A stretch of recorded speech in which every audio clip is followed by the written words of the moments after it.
Thank you for tuning in. Thanks, big part of our program. We appreciate it. Here we are together again on the radio. I told you that if this ever happened to me, I wouldn't answer the door. Wouldn't answer the phone. Would not say, come on over. I wouldn't do it. I have gone on the record as saying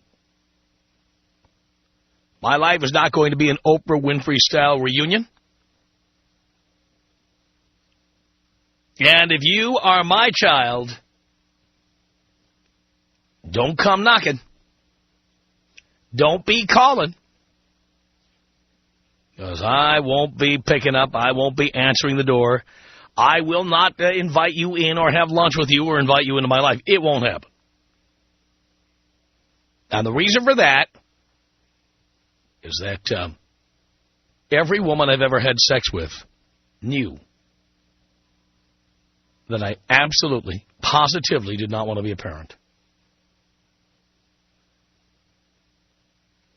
They all knew. And because they all knew this, if they went ahead and made me a parent against my will and didn't tell me about it, let's just keep that in the closet because I don't want my life changing.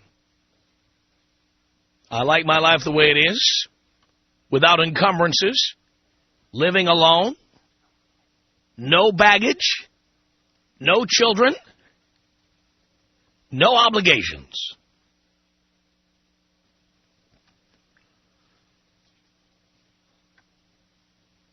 When I split with the girlfriend, she got the dog. I mean, done. I've no obligations. None. None. And I don't want that changing. I don't want anybody coming to the door and changing my life. No desire to find out if anybody did anything that I didn't want them to do. And if they did, you know, I would fulfill all legal obligations once it goes through the proper legal channels. But I would have absolutely nothing to do with any offspring that were created without my knowledge. I just wouldn't. And since I've got this very public forum, I have made this very clear, much to the chagrin of many. But I'm just being honest. I like my life the way it is. This Sunday, the Seattle Seahawks will play the Carolina Panthers in the NFC final, the NFC Championship game. Now, I've got a lot of contacts in Seattle, and Gary and I may just drop everything and fly to Seattle, go watch the game, and come back. Just go for the day and come back. Because we can. Coming this spring or this summer, I'll probably do a trip to Tuscany. I will not be buying a first-class seat for a baby or a child. I'll be staying in a villa somewhere if I can set that up, drinking wine every day. I will not be looking for coloring books or where the bathroom is or any of that stuff. I will be I'll be enjoying myself like an adult. That's not going to ever change. Ever. Never. I won't have that obligation. And nobody will be able to put it upon me. Anybody planning on dropping off a basket at my front door with a baby in it, or anybody, going loony and deciding they want to drop a kid off of my home, forget it. Don't do it. That door will not open. I do not find myself in middle age hoping to find some unexpected offspring out there to make my life complete. My life is about as complete as it can be. Good career, make a good living, travel, have a great home, a lot of good friends, more experiences than most people have in 5 lifetimes. And yes, Dean, of course, brings up in his own priorities. Yes, the new kegerator was delivered, and it is out next to my hot tub. This is no place for a child. Even an adult child, forget it. No interest. I've been consistent about this. You know how people say they want one thing and then later on they say, ooh, you know what? I was wrong. I really wanted something else. I have been consistent about this since I was 8 years old. 8. At 8, I knew I did not want to have children. I'm not making that up. My mother used to tell me when I was 8, 9, 10 years old, oh, you'll change. You'll change. She had no idea how mature I was at 8. How much thought I'd given this. Every single time I've dated a woman, I have said, you understand, not only do I not want kids, don't plan on having any, because if you do, I won't be there. I won't. I told more than one woman that if she had a baby, I would jump off a building. If she expected me to be involved and started haranguing me, I'd rather just kill myself than to go through the family court system and the crap that people I know have been through. Fights over custody, fights over visitation, fights over child support. Forget it. You can't squeeze blood from a dead man. Well, maybe you can. But you can't get any money because he'll be dead. And that would have been me. And I'm fairly certain at this point, because I'm such a public figure, that this has not happened. Because I'm sure one of them would have squirted out of the woodwork by now. But I continue to make this announcement on the air, just in case anyone was thinking of trying some kind of tearful reunion. Don't do it. I have zero interest. I'll be honest with you, too. I'm going to tell you something I've never told on the air before.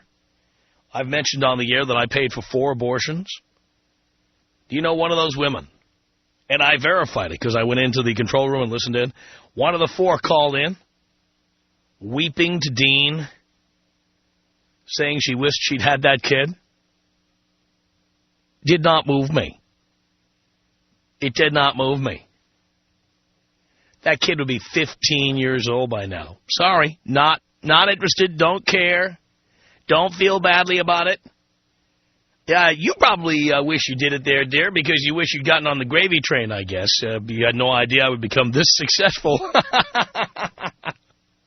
But, no, I saluted the 4 women who had abortions on my behalf and said, really 4 cool chicks for doing that.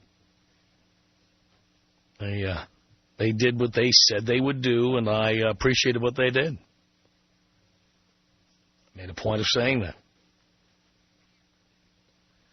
But, you know, if anybody went ahead and did that, if anybody went ahead and had a kid against my will, like just went ahead and did it and said, well, since he doesn't want to have a kid, I just won't tell him about it.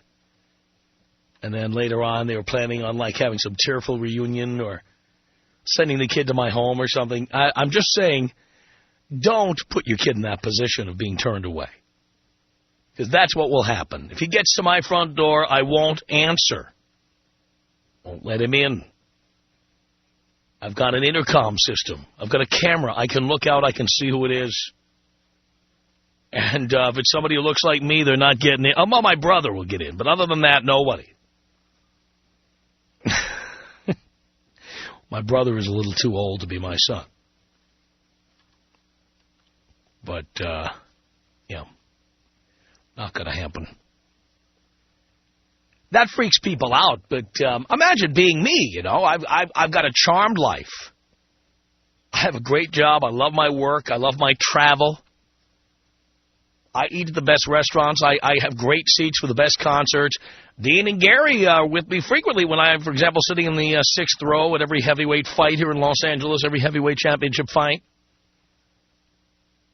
You know, Doesn't matter what comes to town, Rolling Stones, U2, whatever. I have tickets. We frequently all go together. Sometimes just me. Sit in the fourth row for hockey. Hang out with the players, the LA Kings. I mean, what can I say? Life's good. Do I want that to change? No. I don't. I want it to stay the way it is until I'm dead. So, don't expect to wind some kid up and send him to my front door, try to appeal to some paternal instinct you think I have. I don't. And that brings me to the email I'm going to read to you right now. I want you to listen to this email, and I want you to tell me if anything like this has ever happened to you. Again, listen carefully, and then tell me if anything in this email ever happened to you. Ready? Here we go. Anonymous writes in and says, Tom, I need some advice. This past Christmas, I was sitting with my wife of 10 years and my 3 wonderful children. Doesn't that sound great? It's Christmas. You got 3 great kids. You got your wife. You're happily married. You're enjoying the holiday. You know, you've got It's a Wonderful Life playing in the background, or Christmas Story, or, you know, you got Charlie Brown Christmas.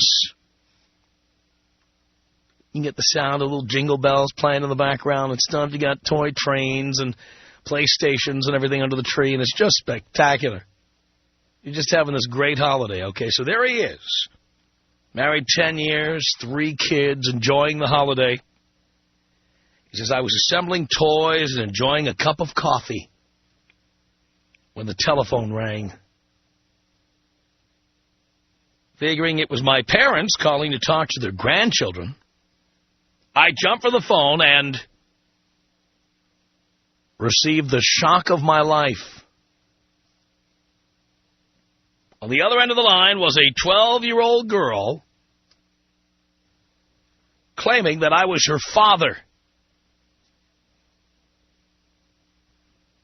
My initial reaction was that this was some kind of joke being pulled by one of my cronies, which, by the way, would have been hilarious if it was.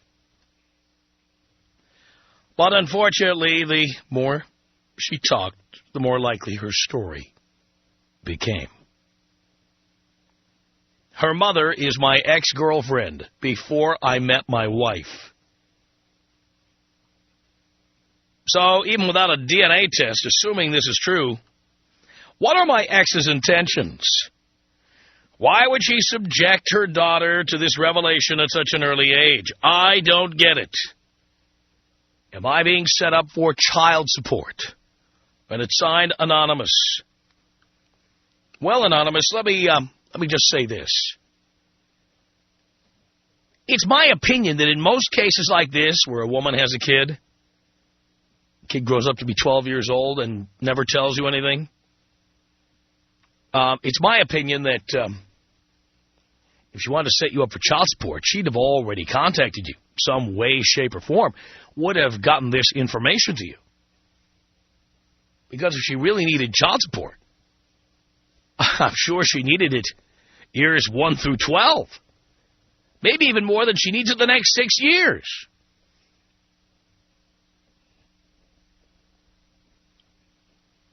What could very well have happened here is when a girl turns 12 years old, maybe she's beginning to physically mature or whatever, she starts to ask questions. Who's my dad? Where did I come from? And if she asks the question insistently enough, it's entirely possible Mom just says, all right, I'll tell you who he is. I can't guarantee anything. Here's the number. You go right ahead and call and you see what happens. It's entirely possible.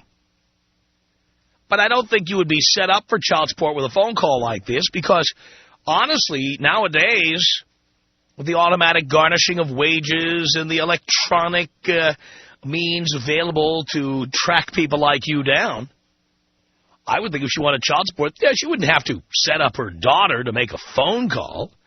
She could just take the money right out of your account.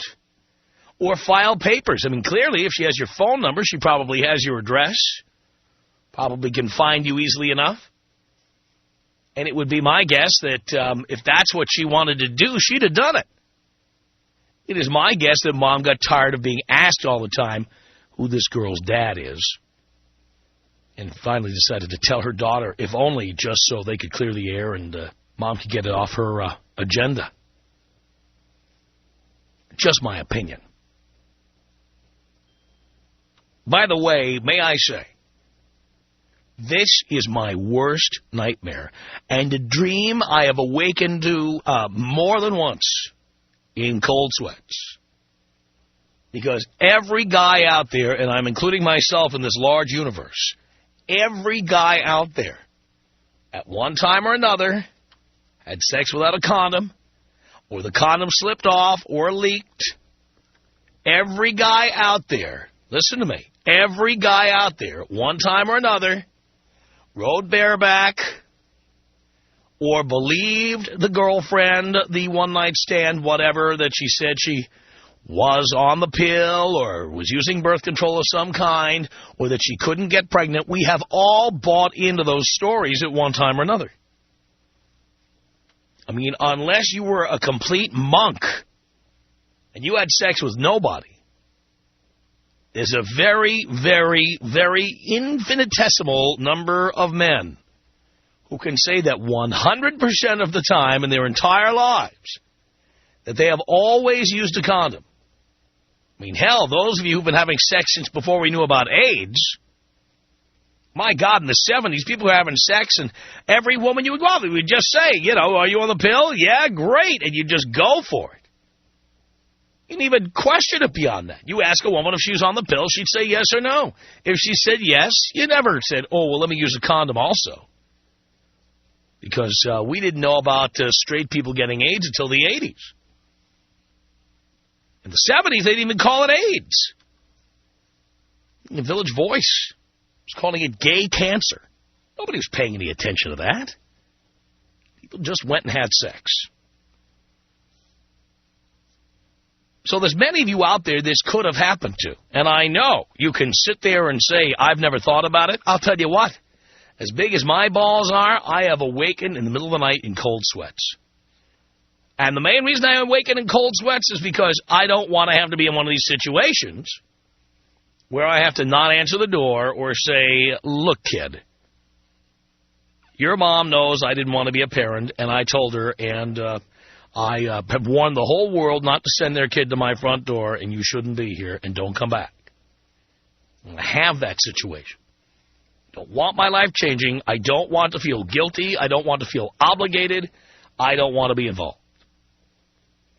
Yet I'll bet many of you have gotten this phone call. I mean, really, it's a man's worst nightmare, getting that call. And you know what? It's the absolute worst.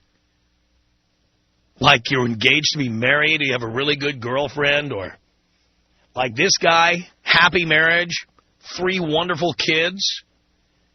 And suddenly something throws the whole thing up in the air. I mean, what he didn't say in the email is, what did his wife say? Did his kids hear this? By the way, here he was saying he thought his parents were calling to talk to the grandchildren. Grandparents don't know they've got a 4th grandchild. So now I'm wondering, whether it be by telephone call, by email, by a letter, by a knock at the door, has this happened to you? Tom Leykis. 1-800-5800-TOM. You have got to be like the lowest rung on the evolutionary ladder I've heard in a long time. Really? Yeah. The Tom Leykis Show.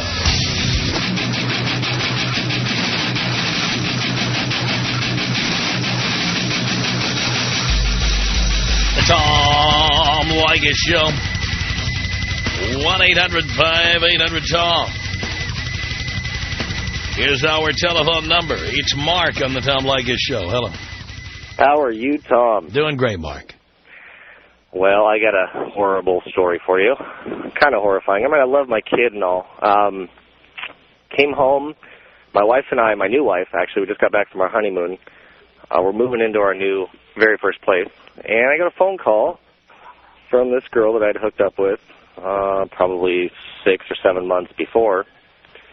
And lo and behold, she said I was father of her child. Wait a minute. Now, were you married with the same woman at the time, or what? No, not. Were you dating her, living with her? I was dating her for about a week and realized that this person wasn't for me. And no. I mean, you were married and you got a phone call. The woman you hooked up with, were you with your wife at the time? She wasn't my wife at the time because we weren't married yet. Right, but you were engaged or living together? Yeah, exactly. Okay, because that's an important part of the story, obviously. It's one thing if it's somebody you met 10 years ago, and it's another thing if it's somebody you were seeing at the same time as your wife. Right. But see, now, I don't know how she found me, because she didn't know who I was. I mean, I gave her my first name, but not my last name. And I think she found me through my friends and just hunting me down, going to the clubs and just trying to find out who I was, and eventually found me. Oh, boy. So she told me she was on the pill. I didn't care. I still used a condom anyway. There's diseases floating around there nowadays. And sure enough, it broke. And I didn't worry about it. I didn't think much of it. Of course, she doesn't know who I am. I really don't know who she is. And tried to get out of the situation, and there's the phone call. Boy. So what did you tell your wife when you got the call? Told her that she's a stepmom and that, I'd hooked up with this girl, and we're actually still married. We've been married for 11 years now, and my son's 11, and then my wife and I have 3 other kids besides that. So between my wife and I, we have 3 kids. So it was a little difficult. It turns out now that 9 years later, she's not a good mom, of course. She should have never been a parent. But by the way, you've been paying child support and everything? I had been, yes. Did you ever get a DNA test? Yes, I did. And it was you? Yeah, absolutely. Oh, boy. Yikes. So it turns out now that I have custody, and she's paying twice as much child support as I was paying her. Oh, really? Yeah. How'd you work that? She's not a good mom. She should never have been a mom. No, there are people like that who never actually pay any penalty for that. Well, I'm a stand-up person. I have a good job, and I have a good marriage, and we have 3 wonderful kids between my wife and I. And by the time court got done, he was all mine. Wow. So she gets a phone call. I'm in San Diego. She's up in Oregon. Mm-hmm. Wow. Well, Mark, I think you got off relatively easy there. Tom Leykis. 1-800-5800-TOM. Why not just adopt? Because we have the ability to have children. Oh, so what? I have the ability to take a crap on your head. Does that mean I should come over and do it? I would like, maybe you should try. The Tom Leykis Show.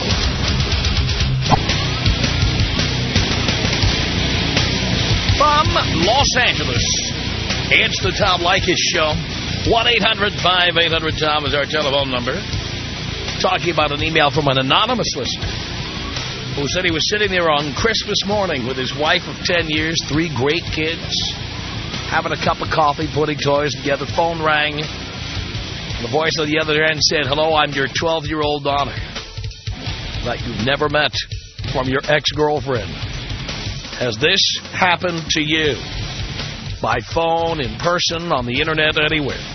Eric on the Tom Leykis Show. Hey, Tom. Hey. Father, all right, I got myself in a little predicament, and I know you're saying this was your worst nightmare, and you have bad dreams about it all the time, and this wasn't even a nightmare for me when it happened, but me and all my buddies, we go out every night, pretty much, go to clubs and bars looking for girls to bring back to our house to have sex with, pretty much. And about Halloween time, I met this girl, Sarah. I took her back to my house. Pretty much, she was wasted. I was wasted. We had sex all night. She left in the morning. Bad. I tell you, don't do that.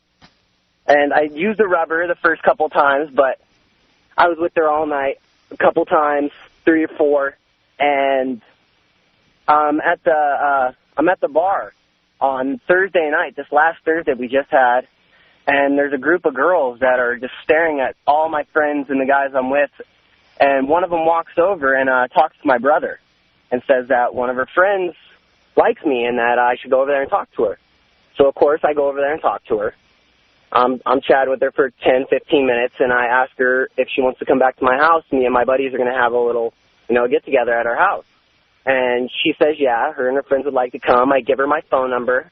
Oh, boy. And we go back a couple hours later. She never calls, so I forget about it.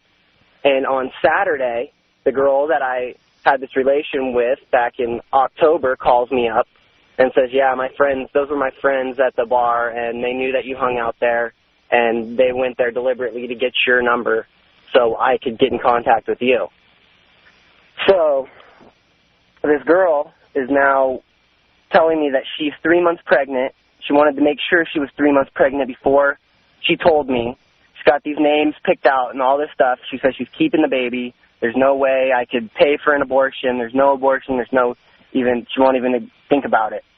And now she's saying that she's not going to get me for child support or nothing like that. She just wants me to be a part of the kid's life. But I'm only 23 years old. This girl's 19. And I don't want kids.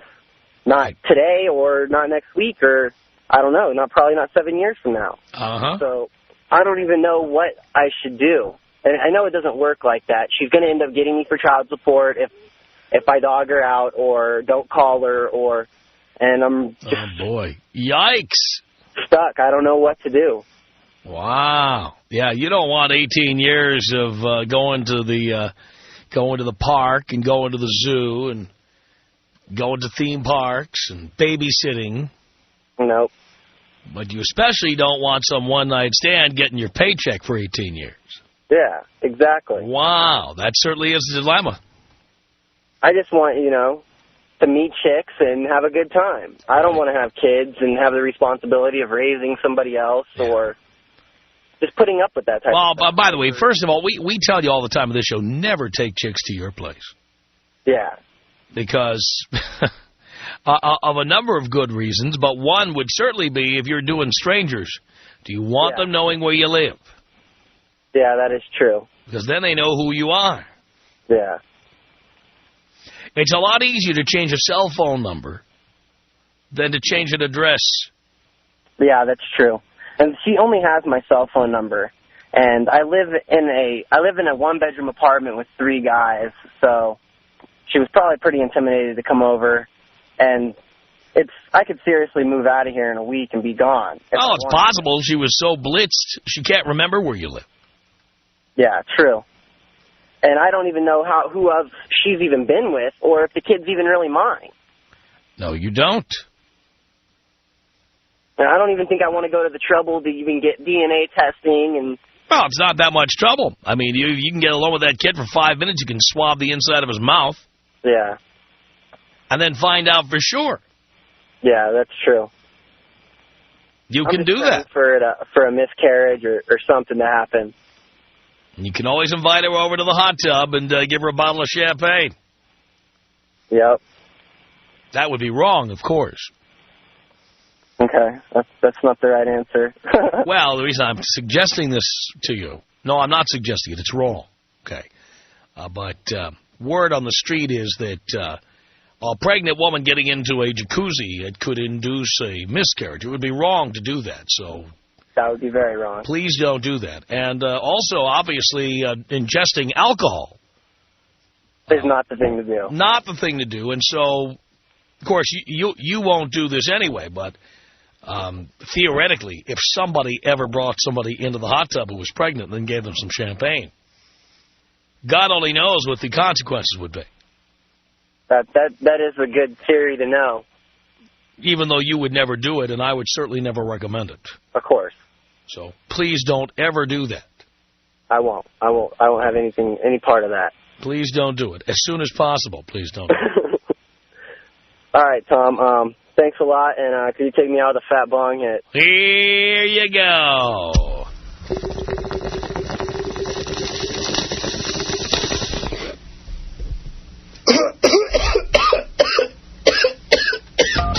Leykis. Tom Leykis. 1-800-Tom.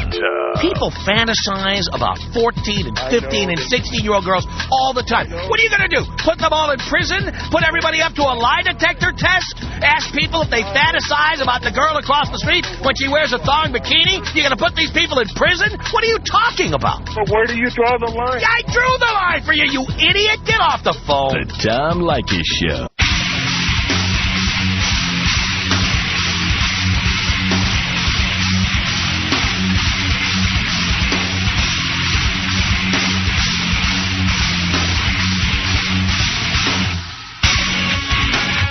Tom Leykis Show. 1-800-5800-TOM is our telephone number. Andre on the Tom Leykis Show. Hello. Hey, Tom, how's it going? Pretty good. Hey, first I want to let you know I listen to your show. I think you're doing a great job on educating young men on things they need to know. Thank you. Very true. Now, I have a story that is very extreme and very painful, especially for me. What had happened was I was seeing this girl, and we seen each other off and on. At one point, we were together for maybe 8 months or so. We broke up, no big deal. I moved on. The next girl that I started seeing, I was really, really into. I really was into this girl. So we were going to a restaurant. The night at the restaurant, we were together. I didn't have a ring, but I did state my intentions that, you know, I wanted to be her fiance. I wanted her to be my fiance. I want to marry this girl.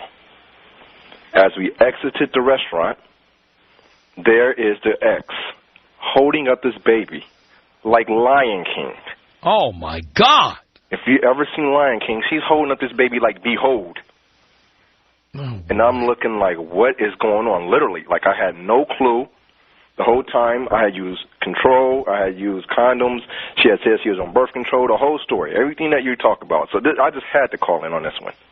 wow. So as she's holding up this baby, and I'm looking at it, and I'm like, wow, what's going on here? She's yelling at my ex, at my fiance, and I'm trying to explain to my fiance, this is my ex. I don't know anything about this. What's going on? Anything. Long story short, the kid is mine. She didn't want to tell me the whole time. She went through the whole thing on her own just because she knew. I made it very clear, just like you already said, I had made it very clear. I don't want a child. So the whole time she knew that. So she waited until the child was actually born, not after 3 months, but actually until the child was on this earth before she approached me and showed me that child. Jesus. And so what did that do to your engagement? Well, let's just say we're not together. As of that night? Not as of that night, but as of that night is when some serious questions started going on as to my intentions, or was I aware of the situation before she ran up holding the baby in the air, which I wasn't. But she believed you were. She believed her. She even went over there a few times and talked to her about different things, and it was just crazy. And I love my son. He turned out to be my son. I love my son, but the way he came about, it's just crazy. And the kicker to the whole situation is right after she had that baby, she had her tubes tied. Mm-hmm. She told me that's all she wanted to do was just have a child from me, and she had accomplished her goal. Yeah. Yep, I've said this on the air. I broke up with a woman who said to me, the worst part is I don't even have your kid. Well, I wish I had that problem. Like, wait a minute. If you're not going to be with me, why would you want to have my kid? Right. So now you got to go through the whole ordeal because I'm in L.A. and she's in Sacramento, so I have to go through the whole ordeal of flying them down here and share custody and all that. You don't have to. Well, I don't have to. Because between the airfare and whatever child support you do pay, it's probably cheaper to just let her take care of the business. Yeah, I agree. And the whole time she said she was on the pill, and the probability of that, I should have played the lottery. Yeah, but, well, you really believe she was on the pill? No, I would have a better chance of winning the lottery. That's right. A better chance of being struck by lightning. Exactly. I was. The second I walked out of that restaurant and I seen that baby dangling in the air from her arms, she had this glee, this smile. It was just, I got you. Unbelievable. I have 30 seconds left. Orlando, hello. How are you? Great. I don't give a crap. Yeah. You know, I listen to you every day because you're such a moron. Thank you. I listen to your views. I don't care why you listen. I just need you to listen. Oh, I know. And, you know, you're very intelligent, too, because, you know, the more you piss people off, the more you put things out there. Women are like, use up tampons, the more they're going to listen to you. But, you know, your views are way, way off. Yeah, you think so, but most people don't. The Tom Leykis Show.